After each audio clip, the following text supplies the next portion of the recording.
Chelsea fans, oh yeah, gather, come, let us have a conversation. A lot of things are happening at Chelsea. It was not the start Chelsea envisioned. All of us, we didn't like the start, but this is also expected. Let's talk about everything that's happening at the football club. If you put into perspective that Chelsea, this is the first time a lot of clubs are going into preseason with having only one game and then coming back to face another team that have been having preseason for 5, 6, 7, 8 games, you will understand that it's not an easy one. A lot of teams are ahead of Chelsea.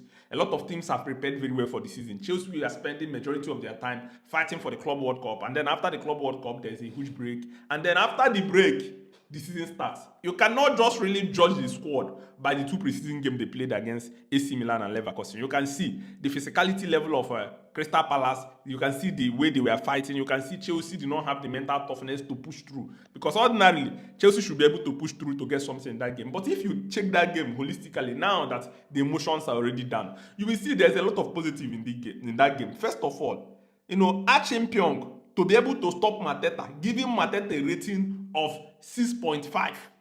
This is a player that normally believes in big defenders.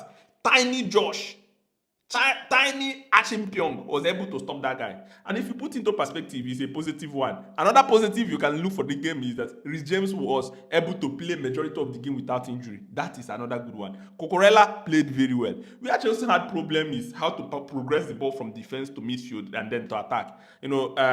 Cole Palmer did not have the best of games. I believe the passing lane was not really open, and the players are still trying to learn themselves. And then Enzo Fernandez did not have the best of game. Then Neto did not have the best of game. João Pedro was not really feeded the ball properly.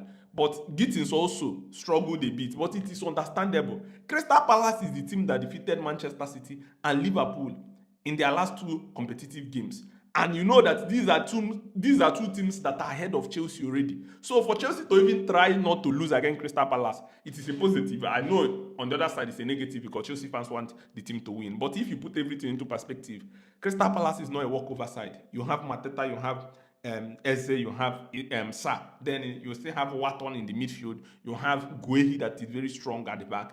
Then you have Munoz that is flying forward. They have a very good team. Very, very good team. And one of the worst formations to play against is three at the back.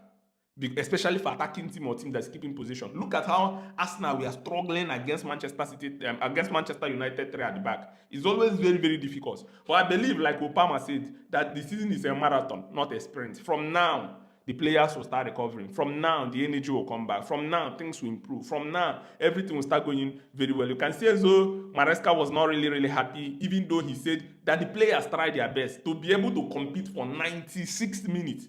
It doesn't take anything away from the team, because if you go and check the fitness level of Chelsea players and Crystal Palace players, they are miles apart. So Chelsea were able to compete, and that game is, by the way, first game of the season, draw at Stamford Bridge. Now Chelsea will be looking forward to the game against West Ham. That is now where the challenge starts.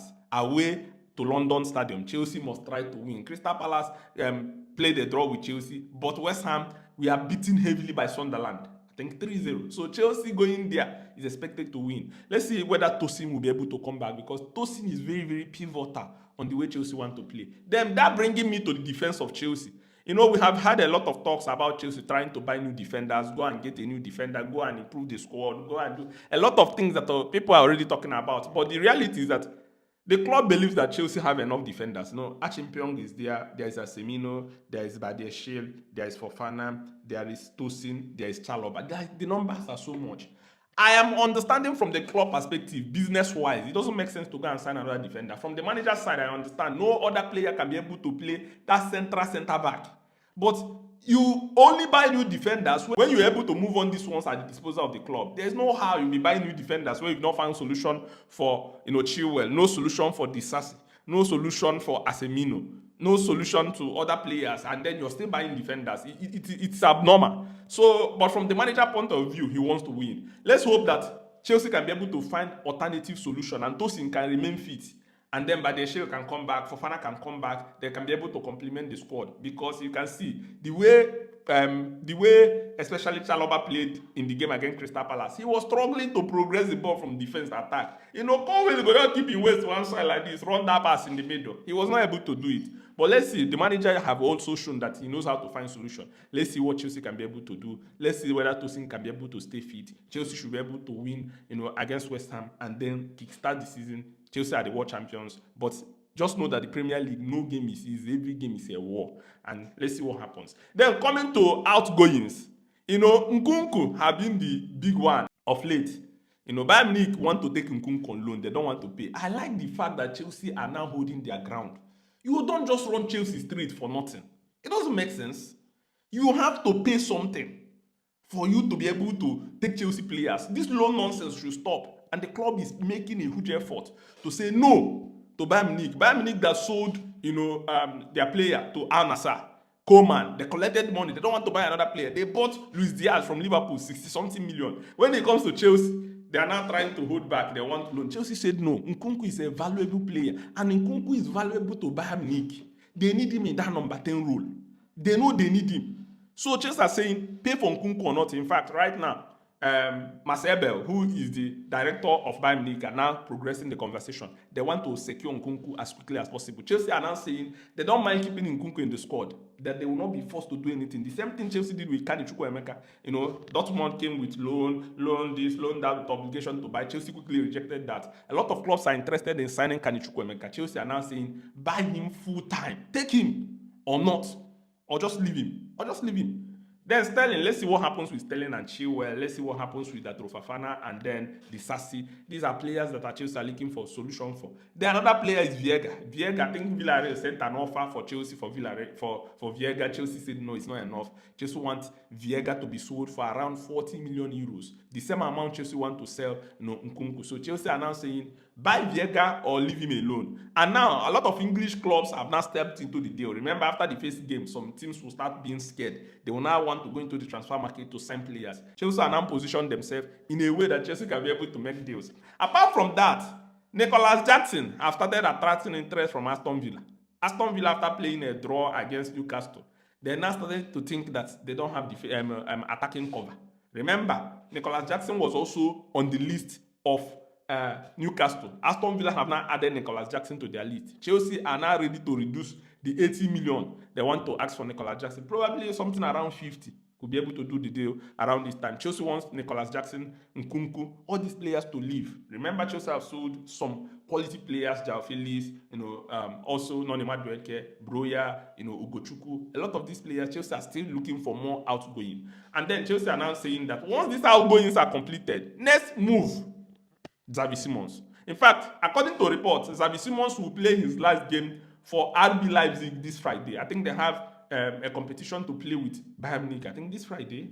I think after this Friday, he will not be able to move to Chelsea. I just hope that this Friday, if they use him, he doesn't get injured, because this is also what spoils, the transfer of players.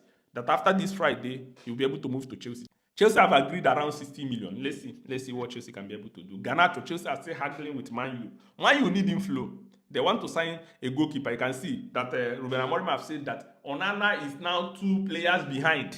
Man U need a goalkeeper. So if you put all these things into perspective, they need money to sign goalkeeper. So Chelsea are now saying Garnacho for 30 million. Who knows? Who knows which one Chelsea will do right now? Let's see whether Chelsea can be able to get Garnacho. Then after Garnacho, I think, and Xavi Simons, I think defensive cover, I don't know what the club can be able to do. Let's see whether they can be able to find a solution. I believe in Chelsea will still do something great this season. I believe, at the beginning of the season, the players have not adapted. Estava Williams is another one that had an electrifying performance. He could have scored a goal. He could have scored a goal against Crystal Palace. He played very well. I think he will have a very bright career at Chelsea Football Club. But if you put all these things into perspective, you will see that the club is moving forward. The club is moving forward. The new players need to gel. I'm not a fan of when the season starts to start bringing in players. I wish there could be a way that all these transactions can be completed, but Xavi Simons is needed. After watching the game against Crystal Palace, assuming Chelsea plays, Xavi Simons could have been able to play like a winger and be able to be drifting inwards.